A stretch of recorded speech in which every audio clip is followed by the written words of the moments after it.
9, 8, 7, 6, 5, 4, 3, 2. Shalom Bapak Ibu yang terkasih dalam Tuhan. Shalom. Kalau kita boleh di tempat ini, kalau kita masih sehat sampai dengan hari ini, itu semua karena anugerah Tuhan. Mari kita siapkan hati kita. Kita mau beribadah kepada Tuhan. Kita mau menyembah Dia. Tanggalkan segala bebanmu. Tanggalkan segala pergumulanmu. Kita mau bermazmur bagi Dia, bagi Allah yang hidup, bagi Tuhan Yesus yang sangat baik dalam kehidupan kita.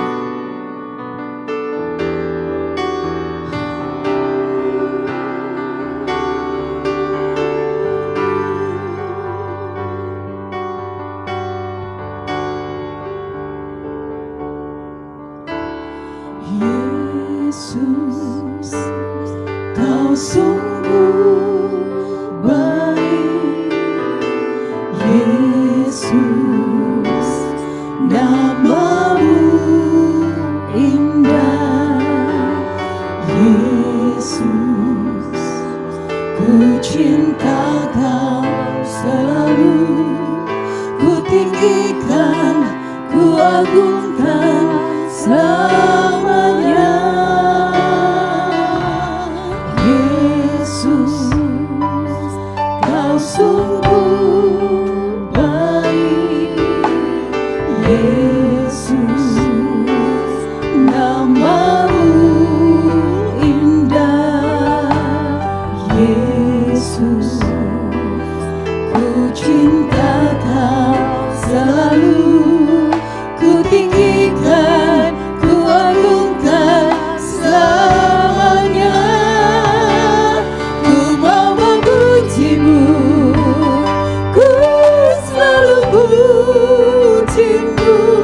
Ku mau menyembah-Mu, ku selalu sembah-Mu. Kau yang layak terima sebuah pujian. Kemuliaan hanya bagi Tuhan. Mari kita bangkit berdiri, kita bermazmur pada-Nya. Yesus, Kau sungguh baik. Yesus, nama-Mu indah. Yesus, ku cinta Kau selalu. Ku tinggikan, ku agungkan selamanya. Ku mau memuji-Mu, ku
Ku mau memujimu, Ku selalu pujimu, ku mau menyembahmu, ku selalu sembahmu.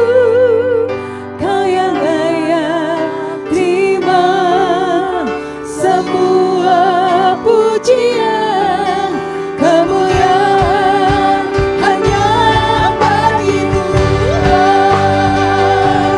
Ku mau memujimu, ku selalu pujimu, ku mau menyembahmu, ku selalu sembahmu. Kau yang layak terima semua pujian, kemuliaan hanya bagi Tuhan. Kau yang layak terima semua pujian, kemuliaan hanya bagi Tuhan. Kau yang layak terima semua pujian, kemuliaan hanya bagi Tuhan.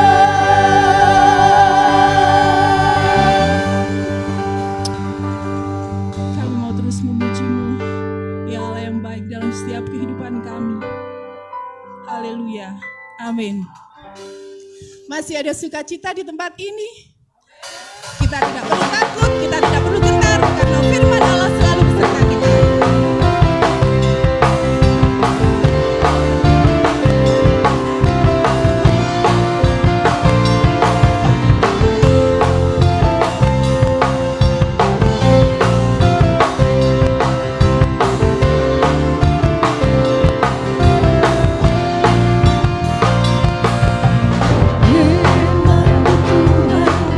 Kita bagi kakiku, janjimu terang bagi jalan-jalanku, kebenaranmu menuntunku setiap hari. Ku menantikanmu, beri kekuatan baru. Ku kan terbang tinggi di awan bersamamu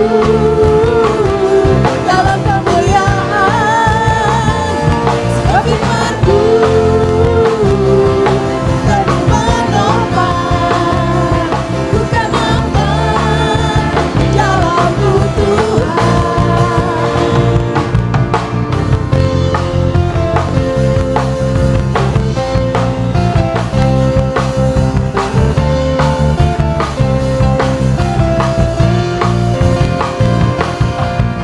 Firman-Mu Tuhan, kita bagi kakiku,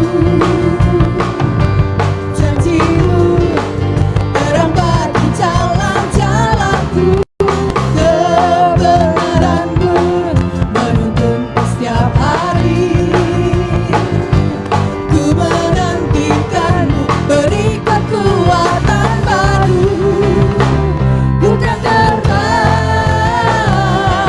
tinggi di awan bersamamu dalam kemuliaan. Sebab firman-Mu teguh menopang, ku kan aman dalam-Mu Tuhan.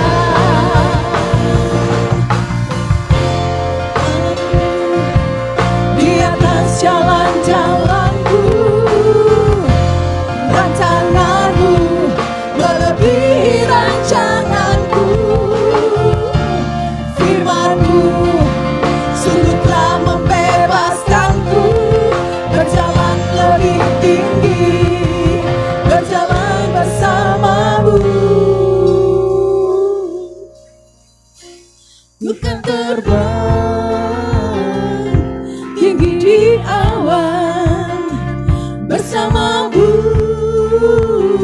dalam kemuliaan. Sebab firman-Mu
Yesus, puji dan agungkan namanya.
Terima kasih Tuhan Yesus. Kami tahu Engkau ada di tengah-tengah kami.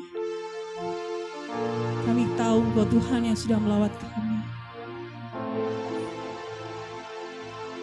Penyertaan-Mu senantiasa sempurna dalam setiap kehidupan kami.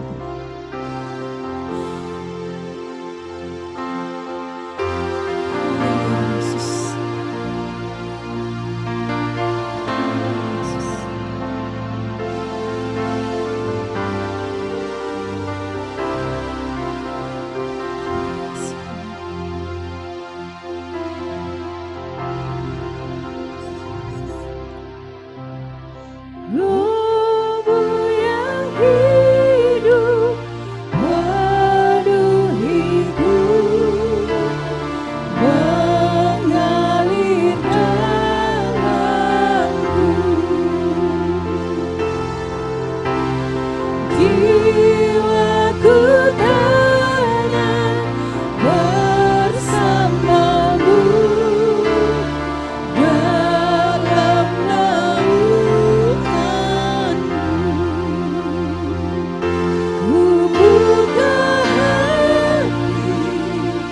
untuk jemaatmu,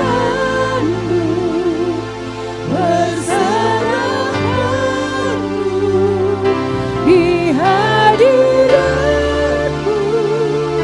Kau ambil alih seluruh hidupku di altarmu,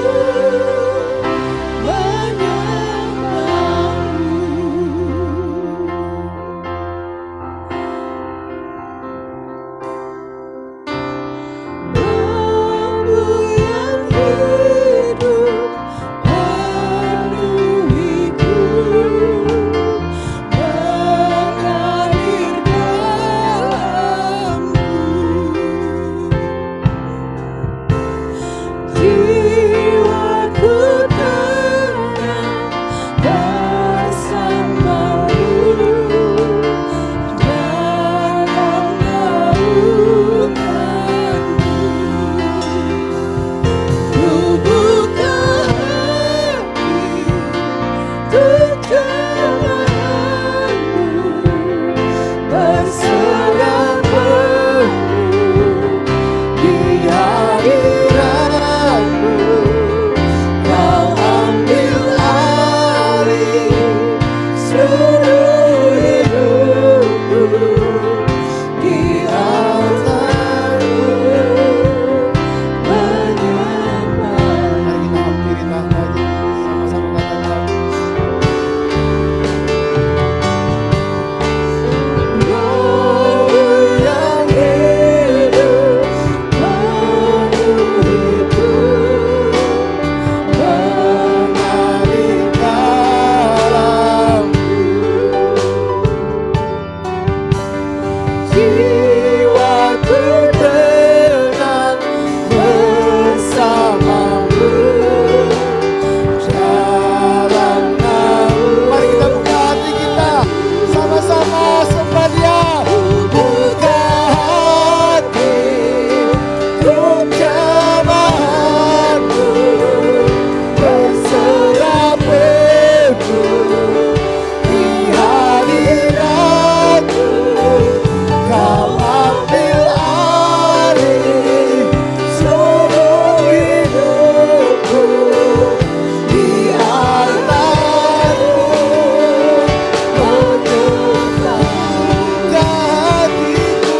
Buka hati untuk jemaatmu,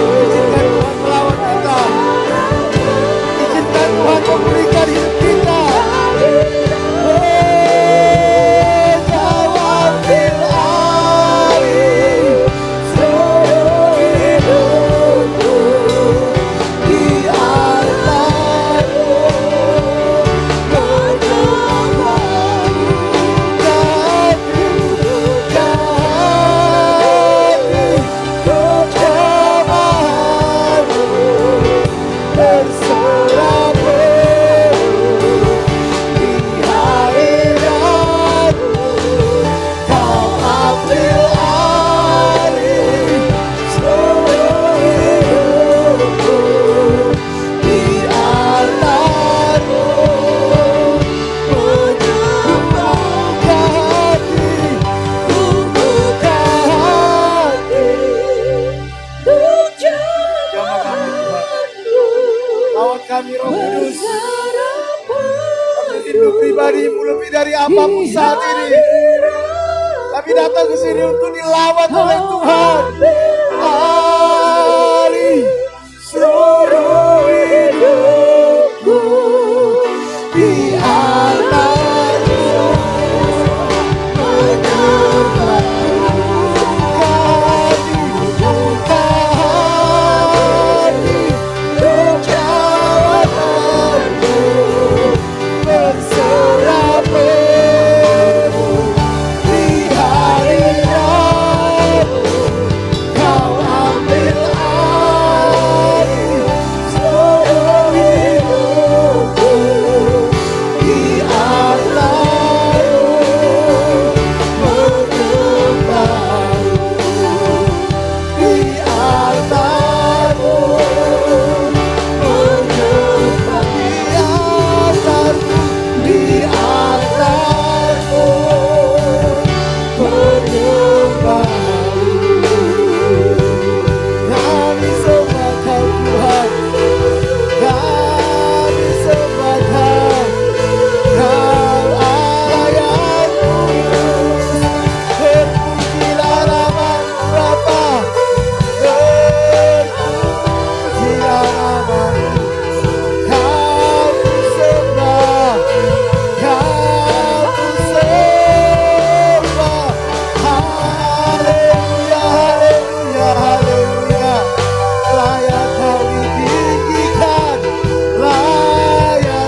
diri Bapa. Kiralabas, Karalabas, lawat umatmu, lawat kami, pulihkan kami. Karalabas.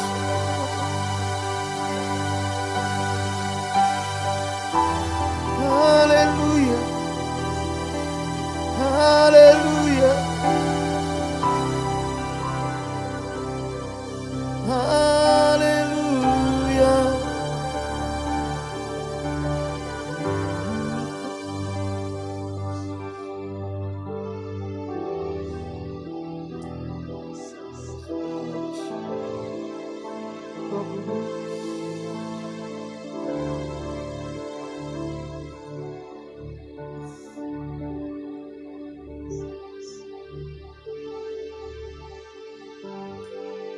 Mari hampiri. Kita datang ke sini karena kita rindu mengalami Tuhan. Jangan sia-siakan waktu yang sangat berharga ini.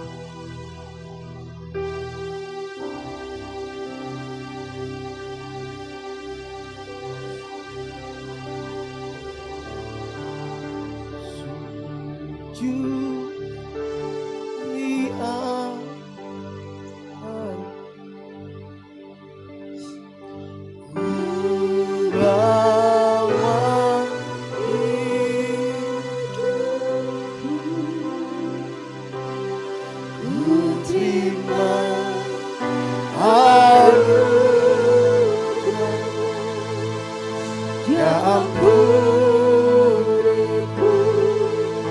dan bebaskanku,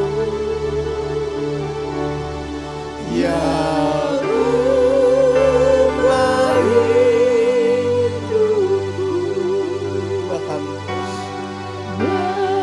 Baru setiap kali hatiku sesuatu terjadi, sesuatu terjadi saat datang di altar, sujud di altar, sujud di altar.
datang di hadirat.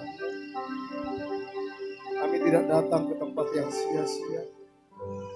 Karena kami sedang berhadapan dan bertemu dengan Yesus Tuhan. Kekasih jiwa kami yang telah menebus dan menyelamatkan kami. Yang menciptakan langit dan bumi dan segala isinya. Yang membangkitkan orang mati. Yang mencelikan mata orang buta. Yang mengampuni orang yang berdosa.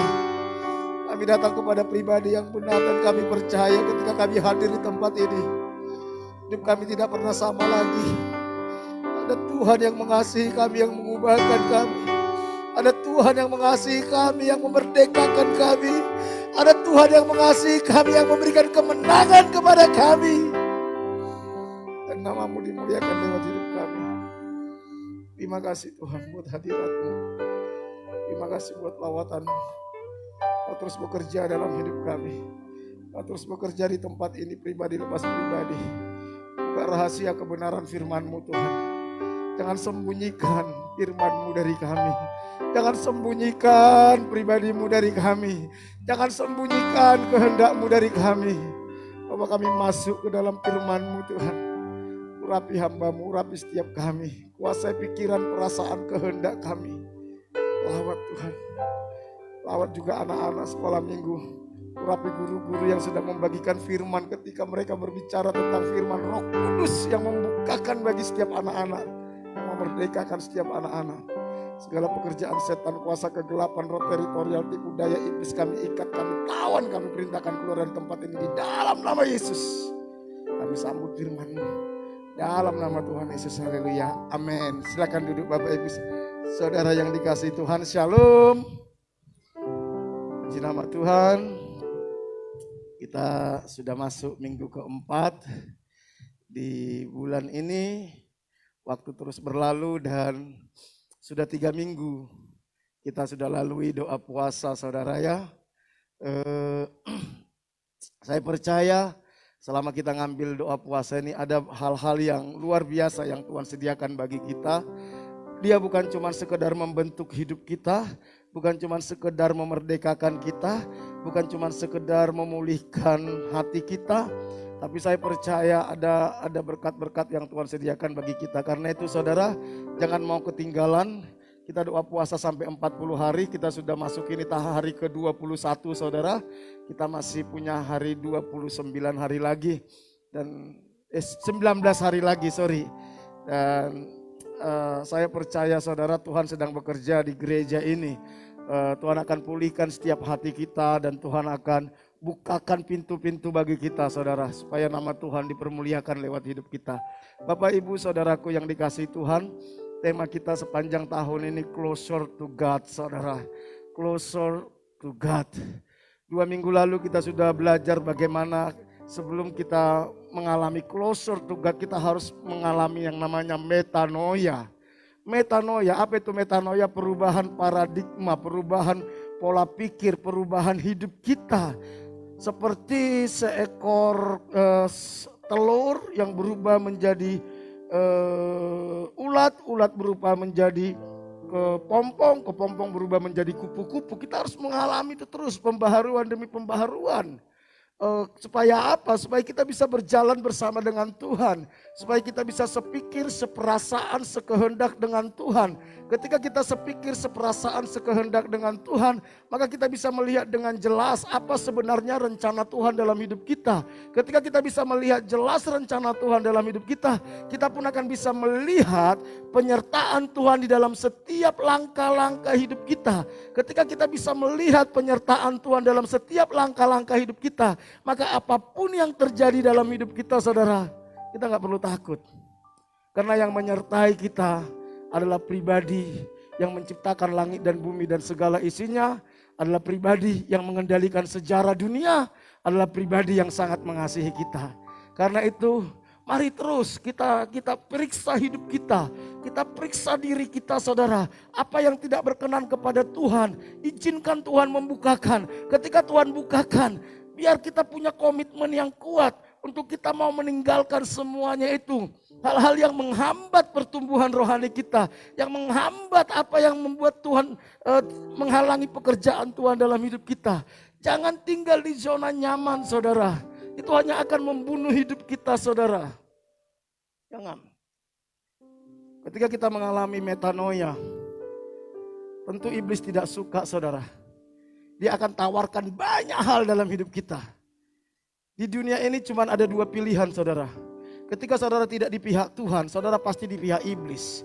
Ketika saudara sedang tidak melayani Tuhan, pasti sedang melayani iblis. Ketika saudara tidak sedang menyenangkan hati Tuhan, pasti saudara menyenangkan hati iblis. Karena hanya dua pribadi inilah yang mengontrol alam semesta ini. Oleh karena itu, saudara, bagaimana agar kita tidak terjebak, saudara, ditipu oleh iblis? Kita harus belajar setia, konsisten mengikut Tuhan, konsisten mencari Tuhan, konsisten merenungkan firman Tuhan, konsisten berdoa dan menyembah Tuhan, konsisten untuk melayani Tuhan. Itu yang namanya setia, saudara. Ketika kita setia, saudara, maka kita akan lihat bagaimana Tuhan membawa kita ke dalam satu langkah demi satu langkah demi satu langkah rencananya, saudara. Itu hanya orang setia yang akan Tuhan bukakan, saudara.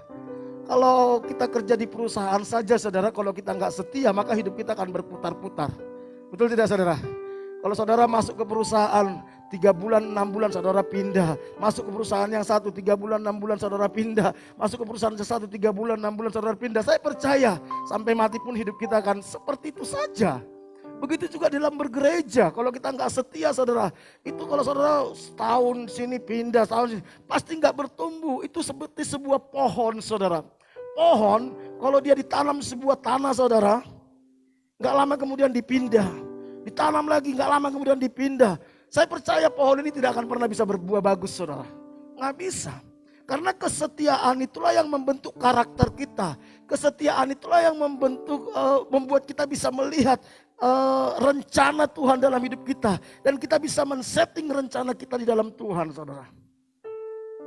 Maka saya bersyukur, saudara, sejak saya bertobat sampai detik ini, saya tetap setia melayani Tuhan. Saya tetap setia di gereja ini.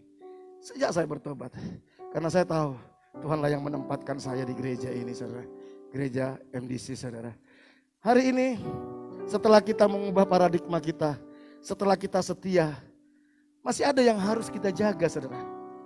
Yaitu kemurnian, saudara. Apa, saudara? Kemurnian. Banyak orang, oke, paradigmanya sudah berubah. Dia sudah setia. Tapi seringkali punya motivasi yang tidak murni. Ketika motivasi kita tidak murni, itu pun bisa menghancurkan hidup kita dan itu menghalangi kita untuk bisa closer to God. Oleh karena itu, saya mau ngajak kita membaca satu ayat. Salah satu tokoh yang sangat luar biasa dalam Alkitab, saudara. Rasul Paulus. Dari Kisah Para Rasul 24 ayat 16. Kita baca sama-sama yuk. 1, 2, 3. Sebab itu aku senantiasa berusaha untuk hidup dengan apa? Hati nurani yang murni di hadapan siapa? Allah dan manusia. Coba kita renungkan sesaat. Kita renungkan apa kata Rasul Paulus ini. Rasul Paulus menyampaikan ini ketika dia berhadapan dengan Agripa. Di mana saat itu dia sedang disidang karena memberitakan Injil. Saudara, dia berhadapan dengan pemerintah. Dia ditangkap, saudara. Dia bilang gini, saudara. Sebab itu aku senantiasa, perhatikan kata ini, senantiasa, bukan sekali-sekali, bukan kadang-kadang, bukan saat terjepit. Aku senantiasa, sudah senantiasa berusaha, bukan sambil lalu, bukan kalau bisa, tetapi dia berusaha. Artinya apa? Ini bukan sesuatu yang mudah. Karena kita nanti akan berbenturan dengan ego kita.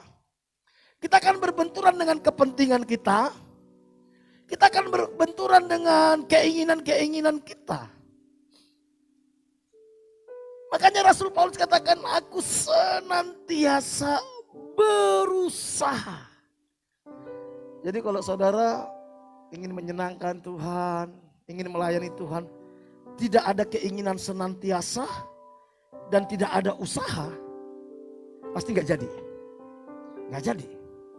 Kalau saudara ingin closer to God, tidak senantiasa,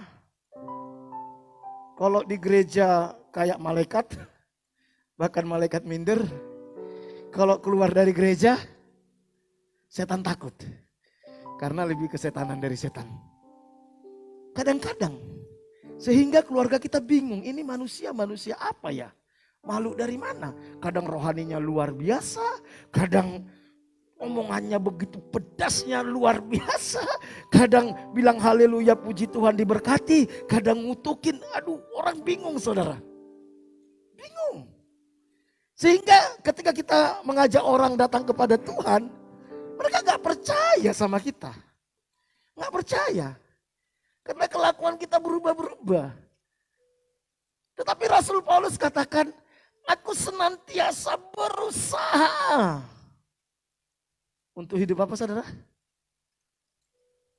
Dengan hati nurani yang murni. Wow. Hati nurani yang murni. Tidak cukup sampai di situ dikatakan. Di hadapan siapa? Allah dan manusia. Saudara pernah dengar gini? Kamu tuh, aku nih memang kayak gini, tapi hatiku itu baik. Saudara, hati kita baik di hadapan Tuhan, oke. Tapi di hadapan manusia pun hati kita harus benar.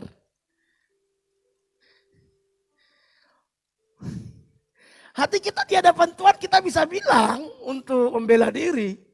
Tetapi di hadapan manusia, apakah mereka bisa merasakan kemurnian hati kita? Apakah mereka bisa merasakan kebaikan hati kita? Apakah mereka bisa merasakan ketulusan kita? Kita sering berbenturan di sini. Makanya Tuhan bilang, kasihlah Tuhan Allahmu dengan segenap hatimu, dengan segenap akal budimu, dengan segenap kekuatanmu. Dari yang tidak terlihat sampai yang terlihat itu bisa diuji saudara. Kekristenan itu harus bisa diuji dari yang tidak terlihat sampai terlihat. Dan ini gak mudah. Kalau kita hanya sekedar Kristen-Kristenan pasti jatuh saudara. Nanti apa hubungannya dengan closer to God saudara? Nanti saya akan bagikan. Satu saat saya dapat ini saudara. Perhatikan.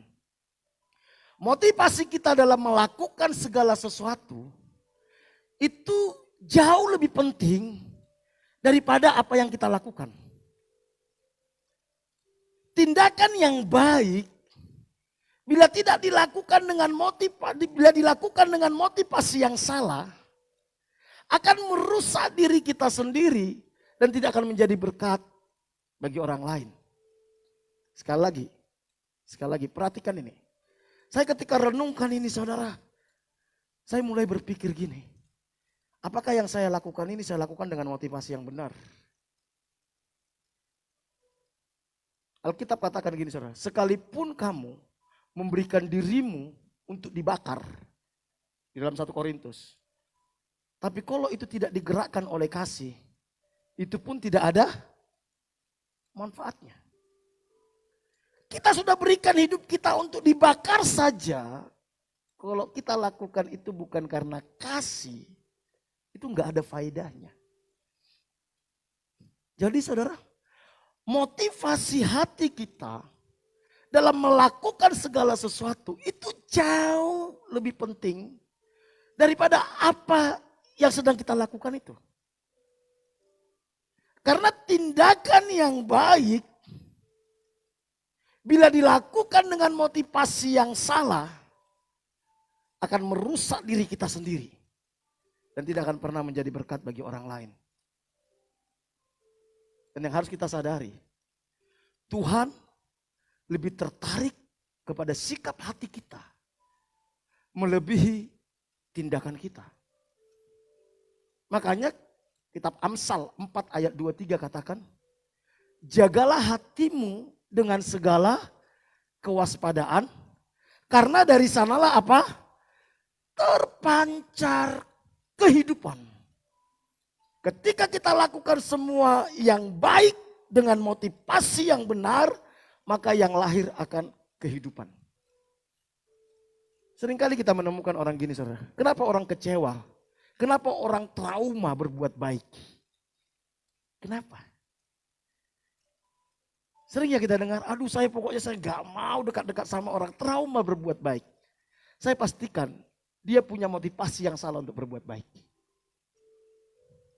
Kalau kita punya motivasi yang benar dalam berbuat baik, dalam melayani Tuhan, saudara tidak akan pernah kecewa.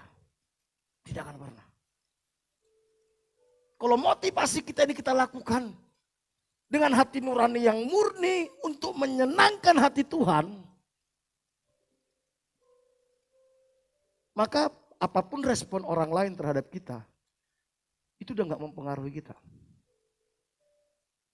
Makanya kalau saya membantu orang, saya selalu tanamkan dalam diri saya.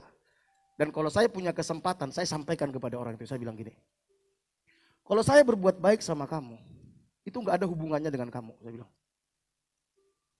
Tidak ada hubungannya dengan kamu. Bukan kamu lebih penting bagi saya, bukan. Bukan karena saya kasihan sama kamu, saya bilang. Kalau sampai saya berbuat baik, itu karena saya lakukan karena Tuhan. Karena Tuhan yang menyuruh saya melakukan itu. Artinya, kalau kamu pun tidak membalasnya, itu gak penting bagi saya. Kamu hargai ataupun tidak hargai, itu gak penting bagi saya. Itu yang membuat kita bisa tetap stabil, saudara. Kalau sampai kita berbuat baik, tapi kita akhirnya ujungnya kecewa, apalagi kepahitan, mendendam. Saya mau kasih tahu, motivasi kita melakukan itu salah.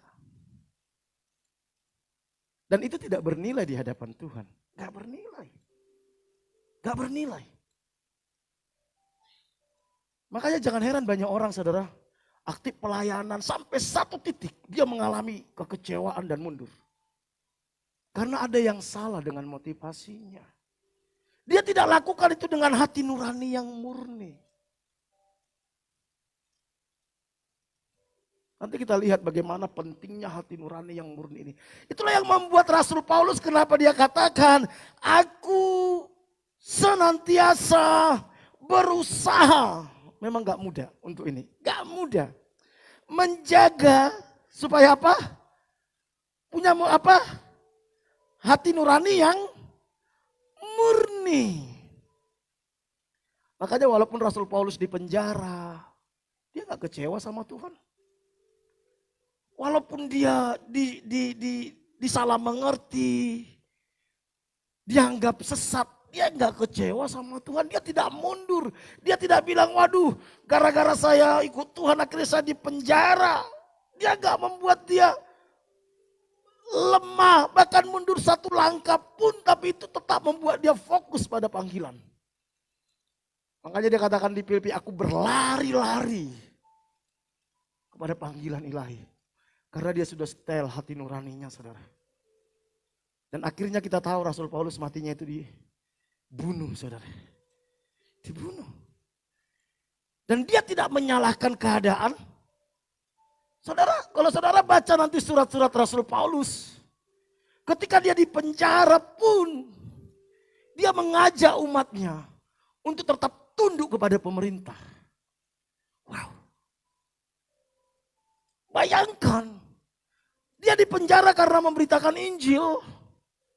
Tetapi dia tetap bilang oleh pemerintah dia di penjara.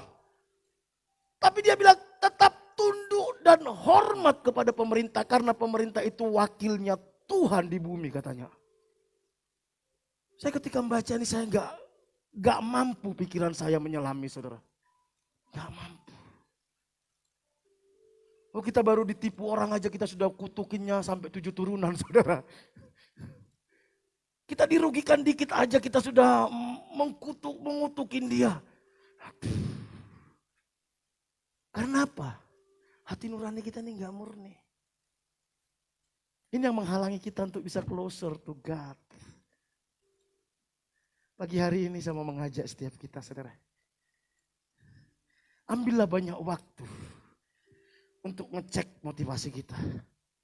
Satu saat Pak Andreas Raharjo, gembala kita yang di Surabaya bilang gini.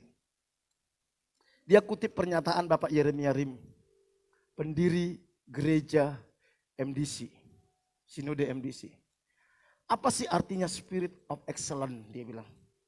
Salah satu filosofi gereja kita itu adalah spirit of excellence. Yang namanya spirit of excellence adalah ketika saudara saat memikirkan segala sesuatu, mengatakan segala sesuatu, melakukan segala sesuatu, itu dilakukan dengan motivasi yang paling murni.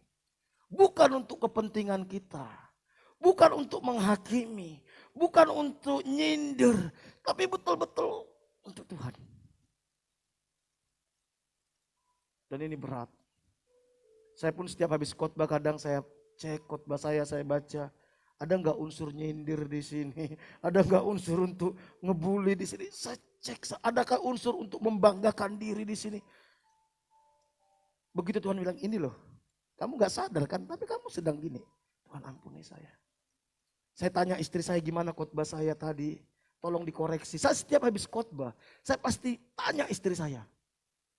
Kalau dia bilang, oh kamu gini, ya saya terima. Demi menjaga motivasi yang tulus ini saudara, yang murni ini. Kalau saudara ditegur orang, tapi saudara punya argumen, berarti ada yang salah dengan motivasi kita. Bersyukur saudara kalau masih ada orang yang menegur kita, betul? Kalau enggak ada yang mau lagi menegur kita, itu celaka kita saudara, celaka, betul. Karena kita akan jadi Tuhan atas diri kita. Kita jadi Tuhan atas diri kita.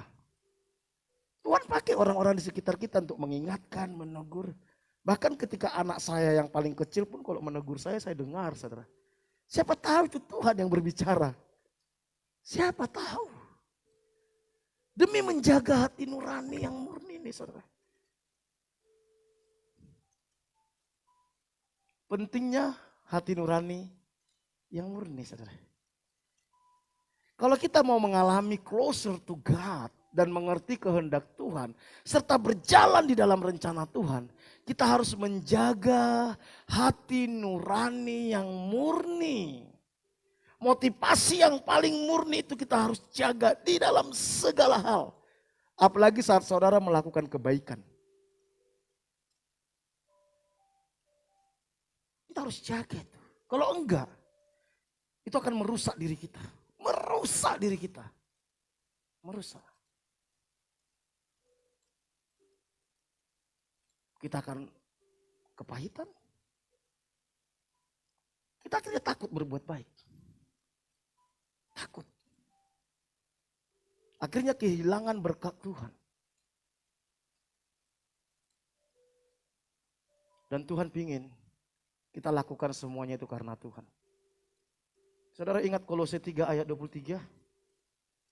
Apapun yang kamu perbuat, perbuatlah seperti untuk Tuhan, bukan untuk manusia. Karena kamu tahu dari Tuhanlah kamu akan mendapat upah.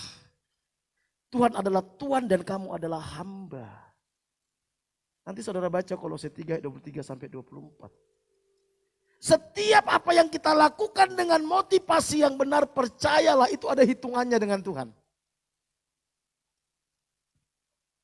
Pasti ada hitungannya. Tetapi apapun yang saudara lakukan, kalau motivasinya nggak benar, itu nggak ada hitungannya saudara. Sekalipun memberikan nyawa untuk dibakar, Alkitab katakan. Nggak ada faedahnya, kata kitab 1 Korintus. Kalau itu tidak digerakkan oleh kasih. Tuhan Yesus bilang gini. Kalau kamu berikan segelas air putih kepada seseorang karena dia muridku, itu pun Tuhan perhitungkan. Air putih itu kan nggak ada nilainya kalau kita di rumah kita, betul ya? Itu pun Tuhan perhitungkan. Kalau kita memberkati nabi, maka upah nabi akan turun dalam hidupmu katanya. Ketika kita melakukan memberkati seseorang, anggaplah dia punya karunia nabi atau penginjil atau gembala. Kalau kita lakukan dengan hati nurani yang murni, upah gembala, upah nabi itu akan milikmu. Saya waktu mahasiswa baru-baru bertobat, semester 1 kuliah sekuler, lebih kurang tahun 98-99. Saat itu setiap semester itu selalu ada mahasiswa praktek dari Inti datang ke Tulungagung, saudara. Ke Malang. Saat itu saya di Malang, saudara. Saya di Malang. Saya nggak tahu setiap mereka mau pulang, saya berusaha berjuang semaksimal mungkin untuk memberi sesuatu bagi mereka. Saya biasanya beli lukisan, saudara. Saya lukis apa mereka, saya kasih kata-kata, saya kasih firman Tuhan, saya kasih itu. Harganya nggak terlalu mahal, tapi bagi saya saat itu sebagai mahasiswa, itu kiriman saya 10%, saudara. Bisa sampai 20% saya berikan. Saudara tahu? Itu bertahun-tahun saya lakukan. Setelah saya jadi hamba Tuhan, saya baru sadar. Loh, betul. Ketika saya baca ayat itu, karena saya peduli sama mereka calon hamba Tuhan, akhirnya saya dapat sekolah S2 gratis, saudara. Sekolah teologi. Kamu berkati nabi, upah nabi akan dapatmu. Saudara ingat Ibu Neti, saudara? Ingat ya? Karena beliau tidak ada di sini, saya cerita ini, saudara. Ketika kami baru merintis di Tulungagung, Bu Neti itu bukan orang kaya, sangat miskin, sangat susah. Sangat susah. Hampir tiap bulan dia memberkati kami. Jujur saya mau menerima itu saya nggak mau. Karena dia stroke, janda, punya anak 3, bahkan anaknya kita yang carikan beasiswa. Tapi setiap bulan itu nggak tahu gimana caranya dia selalu memberkati kami.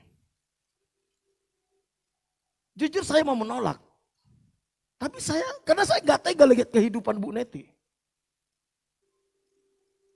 Dan saudara tahu, anak pertamanya jadi hamba Tuhan. Jadi hamba Tuhan. Jadi kalau kita berkati anak Tuhan, orang yang cinta Tuhan, dengan motivasi yang murni, upahnya tidak akan kehilangan. Tetapi kalau kita memberkati dengan motivasi yang salah, itu akan merusak diri kita. Saya bilang sama Tuhan, saya bukan ingin seuzon, saudara. Tuhan, ada banyak orang yang gak bisa sekolah, saya bantu sekolah. Semoga Tuhan perhitungkan ini nanti untuk anak-anak saya bilang. Bukan saya ingin motivasi tidak murni, tidak. Tapi saya ingatkan Tuhan, perhitungkan ini ke anak-anak saya. Saya tidak punya tabungan, saya tidak punya kesempatan untuk nabung, saya bilang. Untuk anak-anak saya. Alkitab katakan, kalau kita memberi sesuatu kepada orang yang paling lemah, kita sedang memberikan kepada siapa, saudara? Tuhan Yesus. Makanya belajar peka. Kalau Tuhan gerakkan kita untuk membantu orang lain, menolong orang lain, lakukan. Tapi kalau engkau belum punya motivasi yang murni, sebaiknya jangan. Karena itu akan merusak dirimu nanti. Penting kemurnian hati, saudara. Penting. Dan itu yang membuat kita tetap melihat keajaiban demi keajaiban Tuhan. Rasul Paulus, luar biasa, saudara. Saya ingatkan kembali. Sebab itu aku senantiasa berusaha untuk hidup dengan hati nurani yang murni di hadapan Allah dan di hadapan manusia.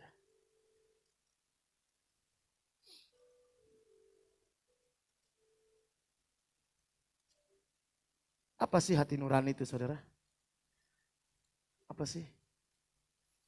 Hati nurani adalah kemampuan yang dikaruniakan Allah kepada manusia untuk mengevaluasi diri sendiri. Hati nurani merupakan sebuah sistem yang menetapkan standar nilai dalam diri kita. Kalau di dalam bahasa Inggris disebut conscience. conscience. Con itu bersama-sama, science itu mengetahui. Artinya mengetahui bersama-sama. Ada hati nurani yang Tuhan buat di dalam hati kita, yang memampukan kita untuk mengevaluasi dan berkata, oh, itu perkataanmu itu berlebihan loh. Itu sikapmu itu gak benar loh. Itu apa yang kamu pikirkan itu gak benar loh. Sering kan kita seperti itu kan? Apa yang kita pikirkan, apa yang kita katakan, tiba-tiba ada dari dalam hati bicara. Gak boleh gitu. Gak boleh gitu. Tergantung. Kalau hati nurani kita murni, dia akan memberikan informasi yang benar. Kalau hati nurani kita jahat, maka dia bilang, memang dia itu gak layak. Memang kurang ajar dia itu. Makanya jahat, saudara. Kalau hati nurani kita ini udah gak murni, bahaya. Bahaya. Kalau kita gak punya kesempatan untuk mengontrol hati nurani kita, saudara, dalam kemurnian, itu akan membuat sistem yang gak benar ke dalam paradigma kita. Makanya kita gak pernah mengalami metanoia. Jangan heran saudara bisa lihat orang ya, sudah jelas-jelas dia merugikan orang lain. Sudah jelas-jelas dia tidak bertanggung jawab. Sudah jelas-jelas dia tidak benar. Tapi dia merasa oke saja. Sudah benar-benar dia tidak menghormati Tuhan. Tapi dia masih merasa layak untuk dikasihi Tuhan. Karena hati nuraninya sudah gak murni, sudah rusak saudara. Makanya Rasul Paulus bilang, aku menjaga itu. Karena begitu saya tidak jaga, rusak hidup saya. Rusak. Saudara tahu, hamba Tuhan itu punya potensi luar biasa memanfaatkan orang lain. Punya potensi. Merusak banyak orang. Punya potensi. Kalau sampai hamba Tuhan gak menjaga motivasi yang murni, suatu saat dia akan memanfaatkan semua orang untuk kepentingannya. Makanya jangan heran kita lihat banyak hamba-hamba Tuhan yang waduh. Karena memang udah gak murni. Bahkan ada hamba Tuhan besar. Sudah jelas-jelas dia selingkuh. Dia masih merasa oke. Oke. Saya pernah ketemu dengan hamba Tuhan besar yang jemaatnya di atas 100.000. Sempat ngobrol berdua. Dia bilang Tuhan sudah ampuni kok. No problem. Hati nurani mati saudara.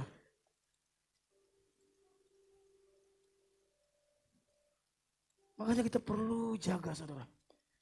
Udah jelas-jelas dia nyakitin orang lain. Gak merasa bersalah saudara. Gak merasa bersalah. Sampai kita orang dunia aja ngelihatnya sampai enek saudara.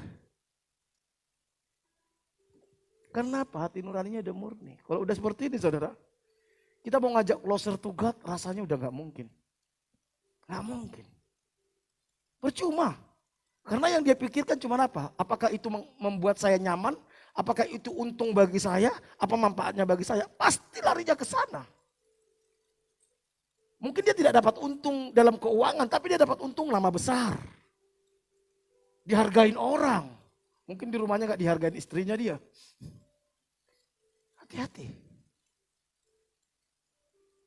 Ketika hati nurani kita tidak murni atau rusak, maka kita tidak bisa lagi mengerti apa yang baik, yang benar, yang berkenan kepada Allah, dan yang sempurna. Padahal tujuan dari metanoia di Roma 12 ayat 2 itu apa saudara? Supaya kamu mengerti apa yang baik, yang berkenan kepada Allah, yang benar dan yang sempurna. Itu kuncinya ada di hati nurani saudara. Setelah paradigma ini dibongkar, diperbaharui di dalam metanoia, masuk ke dalam hati. Hati nurani, conscience. Kalau itu enggak murni. Jadi jangan heran kalau saudara lihat banyak orang pelayan-pelayan Tuhan begitu jahatnya, begitu sadisnya, begitu enggak berperasaannya. Bayangkan hamba Tuhan besar bisa memperkosa orang. Bertahun-tahun. Bertahun-tahun. Saya tidak sebut nama. Tapi itu fakta. Ya kita berdoa jangan sampai kita terjebak. Kita pun punya potensi di sana. Bagaimana menjaganya hati nurani. Ketika kita mau melakukan sesuatu, mau mengatakan sesuatu, mau memikirkan sesuatu, mau merencanakan sesuatu, cek. Tuhan ini benar enggak? Dari Tuhan atau tidak? Berkenan enggak? Kalau saudara enggak punya wadah itu. Waduh jahat saudara. Kenapa hati nurani kita sangat penting? Kenapa? Yang pertama, hati nurani hanya orang yang memiliki hati nurani yang murni yang bisa melihat Allah. Matius 5 ayat 8 katakan berbahagialah yang apa? Suci hatinya karena mereka akan apa? Melihat Allah. Melihat Allah itu maksudnya apa saudara? Kita mengerti kehendak Tuhan. Kita mengerti jalan-jalannya Tuhan. Kita mengerti apa yang Tuhan sediakan bagi kita. Kita mengerti apa rencana Tuhan dalam hidup kita. Kalau kita nggak punya hati nurani yang suci. Ketika kita baca Alkitab, firman Tuhan itu berbicara kepada kita. Itu hati nurani yang murni yang bekerja di situ saudara. Saudara pernah nggak saudara? Ketika baca Alkitab. Saya alami ini ketika saya baru-baru bertobat itu sering sekali saudara. Ketika baca Alkitab gitu ya, tiba-tiba saat saya baca otak saya ini bekerja. Ini artinya, ini artinya, ini artinya, ini artinya, ini artinya. Biasa saya catat itu saudara, saya catat. Nah nanti suatu saat pas saya ke gereja, saya dengar pendeta khotbah itu, loh kok sama ya? Dengan apa yang saya catat ya? Hati nurani kita mengajari kita saudara. Nanti ada di saudara. Kita bisa mengerti kebenaran firman. Makanya kalau hati nurani kita sudah rusak, gak mungkin dia mengerti kehendak Tuhan. Gak mungkin. Gak mungkin. Tapi kak, kenapa dia masih dipakai Tuhan? Ya itu urusannya Tuhan saudara. Alkitab bilang kok ada orang nanti satu saat bilang Tuhan bukankah aku sudah menyembuhkan orang sakit dalam namamu, bernubuat dalam namamu, mengusir setan dalam namamu. Dan Yesus bilang saat itu aku akan berterus terang. Aku tidak mengenal engkau. Jadi jangan bangga kalau kita sudah pelayan Tuhan, sudah dipakai Tuhan. Bukan berarti kita tidak ingin dipakai Tuhan. Tapi di dalam pemakaian Tuhan itu jaga terus itu saudara. Ketika kita bermain-main dengan hati nurani kita, maka iblis akan mempermainkan hidup kita. Iblis akan menyesatkan kita. Iblis akan menjerumuskan kita saudara. Tanpa sadar kita seperti sebuah cerita The Frogs on the Kettle. Kata yang di dalam tempurung yang dipanaskan dengan api kecil. Dia merasa nyaman. Ternyata dia sedang menuju menjadi suike saudara. Berapa banyak orang Kristen karena dia tidak jaga hati nuraninya. Dia lakukan yang jahat. Dia merasa nyaman. Masih merasa berkenan kepada Tuhan. Masih merasa berkenan kepada Tuhan. Masih saya dipakai Tuhan. Masih melayani Tuhan. Padahal dia sudah tidak peduli hati nuraninya. Dia sudah tidak peduli apa maunya Tuhan. Sampai akhirnya suatu saat ketika dia mati. Tuhan bilang, sekarang saya mau berterus terang. Saya tidak pernah mengenal engkau. Mengenal di situ ginosko. Aku tidak pernah menikmati engkau. Di dalam bahasa Ibraninya, yada. Menikmati seperti menikmati hubungan suami istri.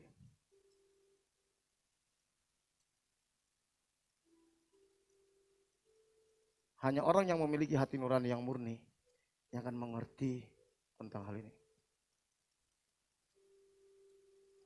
2. Hati nurani yang murni akan menjaga iman kita agar tidak kandas. 1 Timotius 1 ayat 19 dikatakan, kita baca sama-sama yuk. 1, 2, 3. Beberapa orang telah menolak hati nuraninya yang murni itu. Dan karena itu apa? Kandaslah imannya. Karena dia tidak mau menjaga hati nuraninya yang murni. Akhirnya terjebak kepada agamawi. muncullah kepahitan, muncullah kekecewaan, gak peduli sama Tuhan, kandas imannya saudara. Jadi kalau ada orang-orang Kristen, dia dulu cinta Tuhan, aktif di gereja, melayani Tuhan, sampai satu saat dia memutuskan tidak mau ke gereja lagi. Itu bukan salah gerejanya, bukan salah pendetanya, bukan salah orang-orang sekitarnya, bukan salah Tuhan, tapi karena dia gak pernah menjaga hati nurani yang murni. Sampai kandas imannya. Makanya orang-orang seperti ini saya mau tidak terlalu fokus ngurusinya.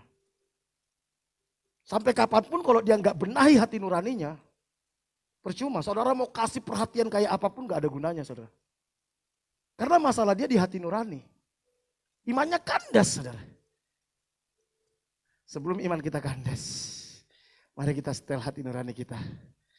Amin. Katakan kiri kananmu, bro. Setel hati nurani, bilang. Hati-hati imanmu kandas, bilang. Hati-hati imanmu kandas. Hati-hati. Kalau sudah iman kandas saudara, udah percuma. Efesus 2 ayat 8 katanya kan, karena kasih karunia kamu diselamatkan oleh iman. Iman itulah yang membawa kita masuk ke dalam kasih karunia. Kalau imannya sudah kandas, apalagi yang menopang hidup kita untuk masuk ke dalam kasih karunia? Enggak ada. Udah enggak ada lagi. Itu yang Rasul Paulus ingatkan kepada anak rohaninya Timotius. Beberapa orang telah menolak hati nuraninya, menolak. Hati nuraninya berbicara, dia nggak mau dengar. Hati nuraninya berbicara, dia nggak mau dengar. Karena mempertahankan egonya, mempertahankan kepahitannya, mempertahankan dosanya. Akhirnya kandaslah imannya. Biasanya orang kayak gini pasti nyalakan orang lain saudara. Dan dia tidak pernah merasa bersalah. Karena memang hati nuraninya udah kandas. Udah gak benar. Dia pasti salahkan orang lain. Dia salahkan suaminya lah, istrinya lah, anaknya lah, pendetanya lah, teman gerejanya lah, rekan bisnisnya lah. Mari saudara. Ketika saya mempersiapkan ini saya butuh merenung. 1 minggu ini saya renungkan saudara. Tuhan, gak mudah untuk masuk ke sini. Gak mudah. Yang ketiga saudara, hati nurani yang murni akan menuntun kita untuk hidup dalam kebenaran. Mazmur 16 ayat 7 sampai 8 dia bilang gini. Aku memuji Tuhan yang telah memberikan nasihat kepadaku dan pada waktu malam. Perhatikan waktu malam itu waktu yang salah satu yang paling penting saudara. Makanya sebelum kau tidur, perhatikan apa yang kau baca. Perhatikan apa yang kau dengar. Perhatikan apa yang kau pikirkan. Dikatakan seperti ini saudara. Waktu malam apa saudara? Hati nuraniku mengajari aku. Kalau hati nuranimu gak benar, hati nuranimu malam mengajari, makanya begitu bangun pagi ngamuk-ngamuk. Bangun pagi-pagi udah gak mikir Tuhan, udah gak peduli Tuhan, gak cari wajah Tuhan, cari wajan. Karena apa? Hati nuraninya mengajari yang salah. Pada waktu malam Alkitab katakan hati nuraniku mengajari aku. Aku senantiasa memandang kepada Tuhan. Karena hati nuraninya malam-malam mengajari dia, pagi-paginya dia selalu memandang kepada Tuhan. Ketika dia memandang kepada Tuhan, dia sadar bahwa ia ada berdiri di sebelah kananku. Karena dia sadar bahwa dia berdiri sebelah kananku, aku tidak akan goyah. Waduh keren. Tapi kalau hati nurani kita nggak benar, hati nurani kita mengajari kita malam-malam saudara. Sepanjang hari kita penuh dengan ketakutan. Sepanjang hari kita penuh dengan kebencian. Karena kita nggak sadar ada Tuhan di samping kita saudara. Akhirnya apa? Kita panik, kita stres, kita putus asa. Tapi kalau hati nurani kita benar saudara. Ketika saudara nyenyak tidur. Roh kita nggak tidur saudara. dia ajari, dimasukkan ke alam tidak sadar kita. Tuhan itu baik, Tuhan mengasihimu, Tuhan mengampunimu, dia punya rencana dalam hidupmu. Begitu kita bangun kita sadar, Tuhan terima kasih, aku ada pagi ini karena rencanamu, karena pemeliharaanmu, karena perlindunganmu. Baru kita lihat, oh ya ada Tuhan bersama dengan saya, dia menuntun langkah-langkah saya. Sehingga saudara menghadapi masalah, gak takut. Karena kita sadar ada Tuhan pencipta langit dan bumi dan segala isinya yang punya kuasa. Dia ciptakan langit dan bumi dengan firman-Nya. Dia ada di sebelah kananku menuntun setiap langkah-langkahku. Kalaupun dia izinkan aku mengalami masalah yang berat, bukan karena dia meninggalkan aku. Karena dia tahu aku harus naik kelas. Dia tahu bahwa otot-otot imanku harus dinaikkan. Dia tahu aku mampu menyelesaikan masalah ini. Bukan karena dia membenci aku, bukan. Karena sudah waktunya aku tidak SD lagi. Harus SMP, harus SMA, harus kuliah. Masalah itu yang membuat. Kalau hati nurani kita nggak benar, ya kita gitu-gitu aja saudara. Dari tahun ke tahun, dari minggu ke minggu, dari bulan ke bulan, hanya gitu-gitu aja.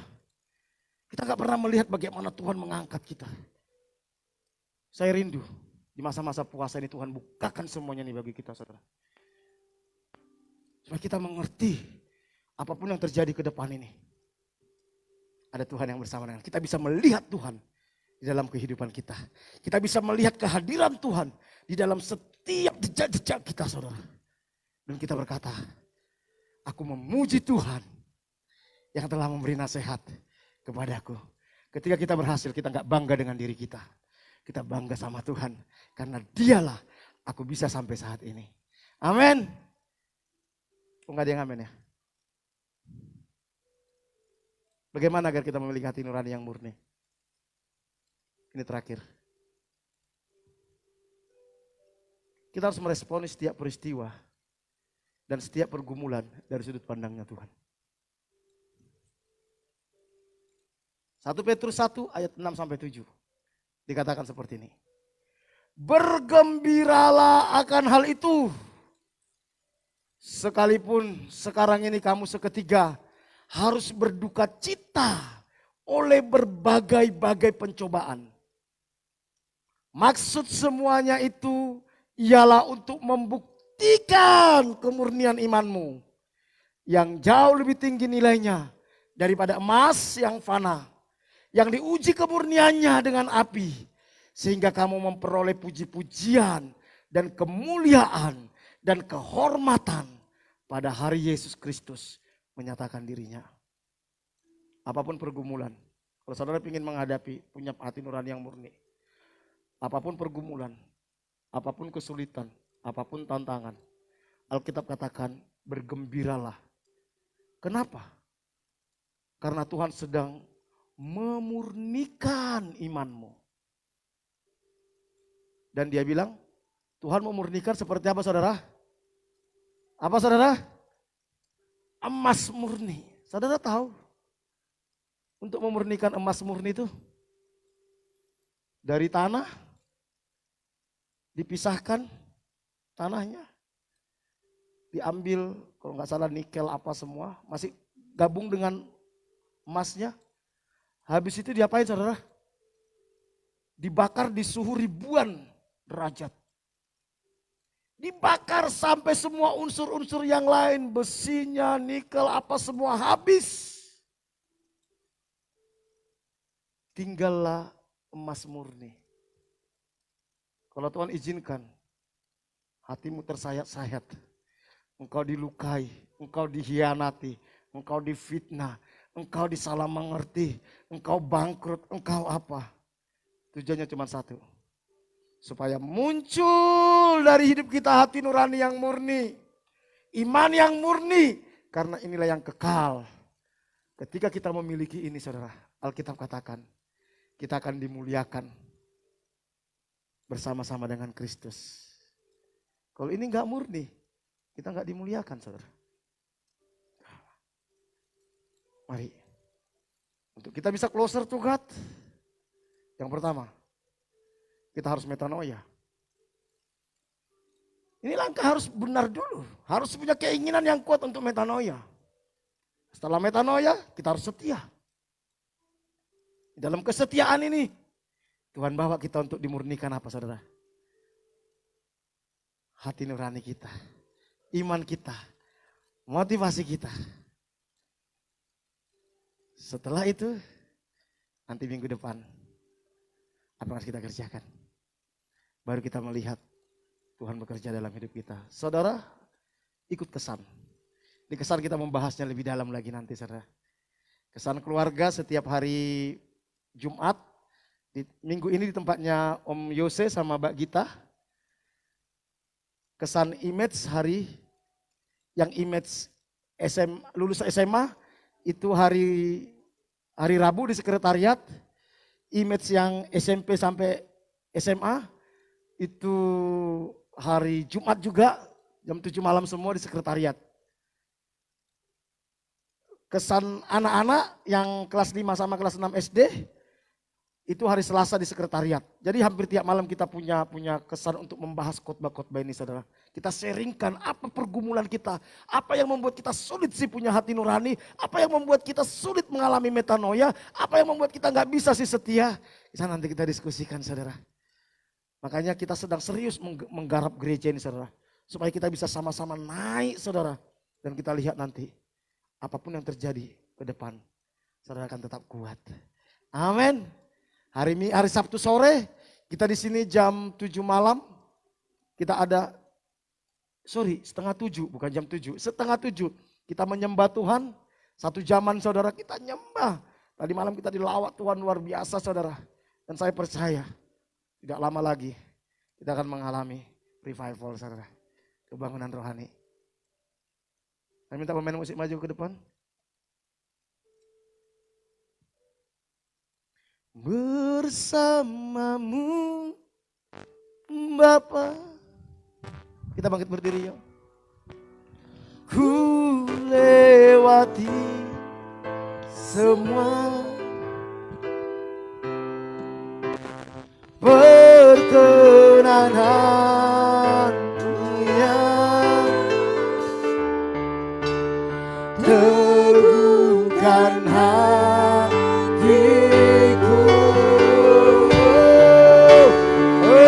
Engkau yang bertindak memberi pertolongan anugerah-Mu, anugerah-Mu besar melimpah bersama-Mu Bapa. Oh, bersama-Mu Bapa. Ku lewati semua perkenananmu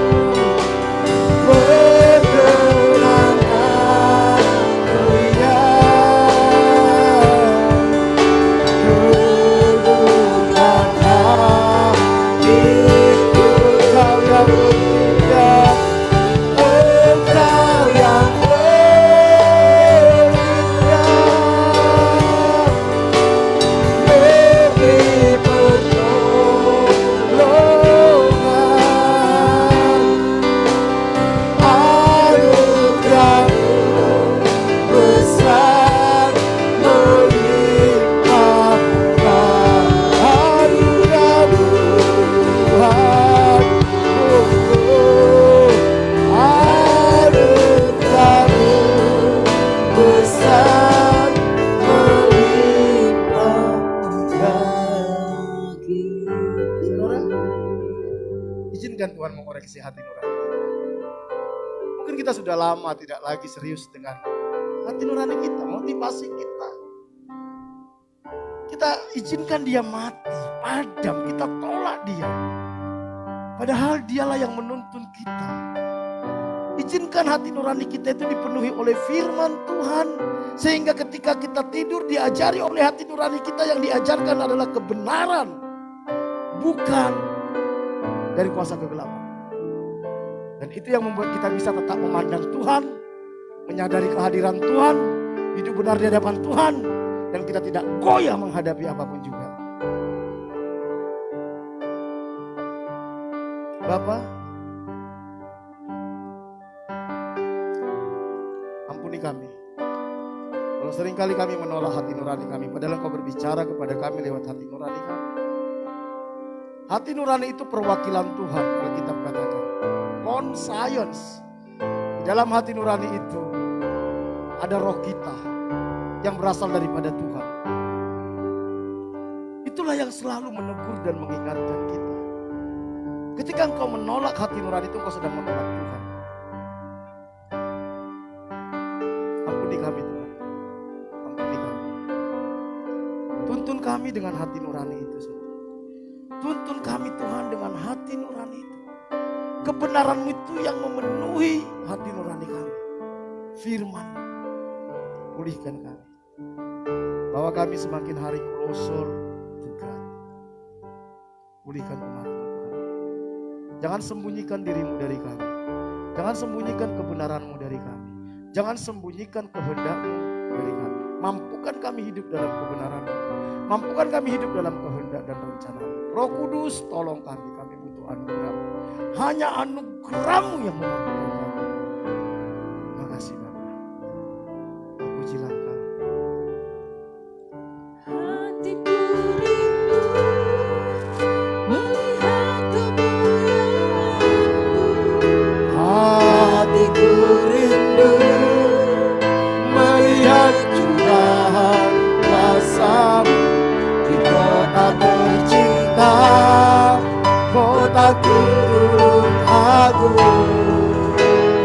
Ku berdoa tulunganku, kemuliaan-Mu, tulunganku, bagi kemuliaan-Mu.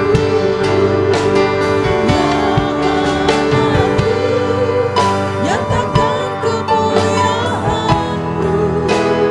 Ya Allahku, Nyatakan curahan kuasa-Mu di kota tercinta, kotaku tulunganku. Ku berdoa tulunganku, penuh kemuliaan-Mu, tulunganku, bagi kemuliaan-Mu. Bapa, kami umat-Mu datang merendahkan hati kami di hadapan Tuhan. Menyadari bahwa Engkau mengasihi kota ini. Engkau mati di atas kayu salib menebus dosa semua umat manusia, termasuk penduduk kota ini. Karena itu kami datang merendahkan hati. Kami minta anugerah Tuhan bagi penduduk kota ini. Jelikan mata rohani setiap penduduk kota ini sehingga mereka bisa melihat keajaiban kasih karunia-Mu yang Kau sediakan di dalam Tuhan Yesus Kristus, sehingga mereka menerima Engkau sebagai Tuhan dan Juru Selamat pribadi mereka. Mereka dimuridkan dan mereka diselamatkan. Tolong Tuhan kota ini. Kami gak mau penduduk kota ini binasa dalam dosa mereka. Kami minta revival, kebangunan rohani terjadi di kota ini. Roh Kudus saja Engkau yang sanggup melakukan itu. Seperti yang pernah Kau lakukan di Toronto, seperti yang pernah Kau lakukan di Kisah Para Rasul. Lakukan di kota ini. Pakai kami menjadi bagian kebangunan rohani di kota ini. Berkati kota ini, berkati pemerintahan kota ini. Kami bawa Bapak Bupati, Wakil Bupati, anggota DPRD, semua Porpimda yang ada di kota ini, semua pegawai negeri sipil, orang-orang yang Tuhan percayakan mengelola kota ini. Firman-Mu katakan bahwa pemerintah itu wakil Tuhan, menegakkan hukum. Karena itu kami bawa mereka. Kami minta perlindungan Tuhan, penyertaan Tuhan dalam hidup mereka. Supaya iblis tidak memakai mereka merusak kota ini. Tapi kami minta hikmat, bijaksana, takut akan Tuhan berikan kepada mereka. Di dalam segala rancangan-rancangan, keputusan-keputusan mereka, Tuhan hadir menuntun mereka. Segala rancangan mereka yang jahat, yang tidak sesuai dengan kehendak Tuhan, Tuhan gagalkan di dalam nama Yesus. Berkati mereka. Pakai anak-anak Tuhan yang duduk di pemerintahan menjadi berkat, menyatakan kemuliaan-Mu seperti Engkau memakai Yusuf, seperti Engkau memakai Sadrak, Mesak, Abednego, sehingga nama-Mu dipermuliakan di kota ini. berkati. Berkati ekonomi kota ini. Berkati semua usaha yang ada di kota ini yang tidak bertentangan dengan firman Tuhan. Buat berhasil. Semua usaha di kota ini yang tidak sesuai dengan kebenaran firman-Mu Tuhan, gagalkan dalam nama Yesus. Semua usaha yang merusak moral kota ini, gagalkan. Kami rindu kota kami dimenangkan bagi Tuhan, diberkati damai sejahtera Tuhan tinggal atas kota ini Tuhan. Pulihkan kota ini, pulihkan gereja Tuhan, pulihkan umat Tuhan, pulihkan hamba-hamba Tuhan. Biar kami bisa menjadi terang, menjadi jawaban atas kota ini. Kami serahkan kota Tulungagung ke dalam tangan-Mu Tuhan. Kami bawa hidup kami sepanjang minggu ke depan. Ajari kami, untuk kami dituntun oleh hati nurani yang murni. Roh Kudus tolong kami Tuhan.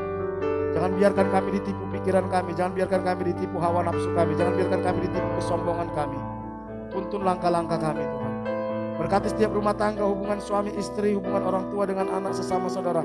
Kasih dan kebenaran memerintah dalam setiap rumah tangga. Pulihkan kesehatan umat-Mu. Sekiranya ada jemaat-Mu yang sakit hari ini, kami berdoa di dalam nama Yesus, kuasa kesembuhan turun. Apapun sakit penyakit mereka, oleh bilur-bilur-Mu kami sudah disembuhkan. Berkati usaha pekerjaan umat Tuhan. Apapun yang mereka kerjakan sepanjang minggu ke depan, hamba-Mu berdoa, bukakan tingkap-tingkap langit, curahkan berkat-Mu, halaukan belalang pelahap dari hidup mereka. Berkati usaha pekerjaan mereka. Tolong dalam segala masalah mereka, cukupi kebutuhan jemaat-Mu. Lindungi umat-Mu dari segala mara bahaya, kecelakaan, virus-virus sakit penyakit dari COVID-19. Bahkan Kau pakai kami untuk menjadi berkat bagi orang-orang sekitar kami, supaya nama-Mu dimuliakan. Berkati Pak Bambang, Bu Bambang pemilik tempat ini Tuhan. Kami berdoa sungguh-sungguh. Anugerah Tuhan menyertai mereka, melindungi mereka, menuntun mereka, membawa mereka masuk dalam rencana-Mu. Jangan biarkan mereka menyimpang dari jalan-jalan-Mu. Roh Kudus menuntun mereka hidup dalam kebenaran demi kebenaran-Mu. Berkati Pak Bambang, Bu Bambang beserta semua anak cucu menantunya Tuhan. Lindungi mereka dari mara bahaya, kecelakaan, virus-virus, sakit penyakit, dari COVID-19. Lindungi mereka dari segala keinginan-keinginan yang jahat yang mendukakan hati-Mu. Berkati rumah tangga, hubungan suami istri, hubungan mereka dengan anak cucu menantu. Kasih dan kebenaran memerintah dalam setiap rumah tangga mereka. Pulihkan kesehatan mereka. Anak cucu menantu semua Engkau jagai, lindungi, bawa mengasihi Tuhan, menghormati Tuhan, takut dan gentarakan Tuhan, masuk dalam rencana kekal-Mu. Jangan biarkan mereka binasa dengan dosa mereka. Tuntun sertai langkah-langkah mereka.